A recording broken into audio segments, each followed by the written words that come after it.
Good morning, and here is your Monday maths for today.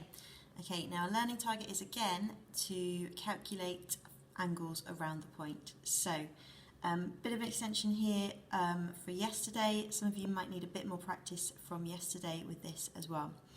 Right, so things to remember. There are 360 degrees in one full turn of a circle. Okay, so in a complete, around a point, all the angles will add up to 360 degrees. If we add the measurements that we know, it could be possible to find the answers that we don't. Okay, so we're using our subtraction to take away what we know from our total, and that should leave what we don't know.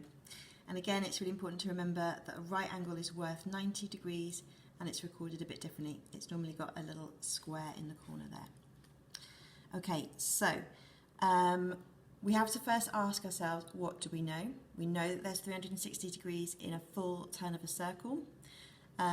If we work out the total of the angles we know, we can then work out the missing angle using subtraction. And I'll show you a worked example here.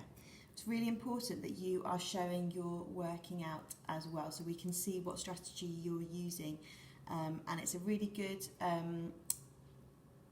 opportunity to be practicing that column addition and column subtraction again as well.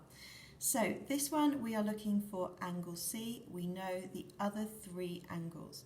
So our first job is to add together the angles that we know. So we need a total of all the known angles. So we've got 107 plus 93 plus 19. That equals 219.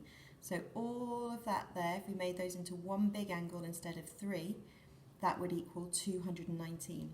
So we know that the whole of the angle around the point will be 360. We've got 219, so we need to work out the C bit, which is missing. So we do that as a subtraction.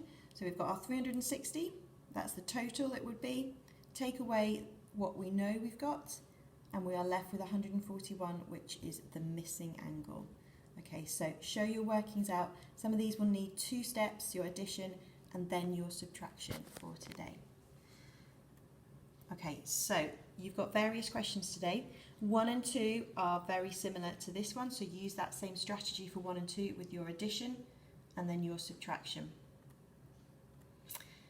Okay, question 3 is nice. We've got this diagram here, and we've got some really important information here to read through. So it says all the angles total 360, so we should be happy with that by now. 66 degrees plus angle A, so that and that added together make a straight line. Okay, so we can kind of take the clues that we've got and do some kind of solving. A straight line is how many degrees? That was something we did a lot last week, so see if you can remember that. Could angle A and angle C be identical? Okay.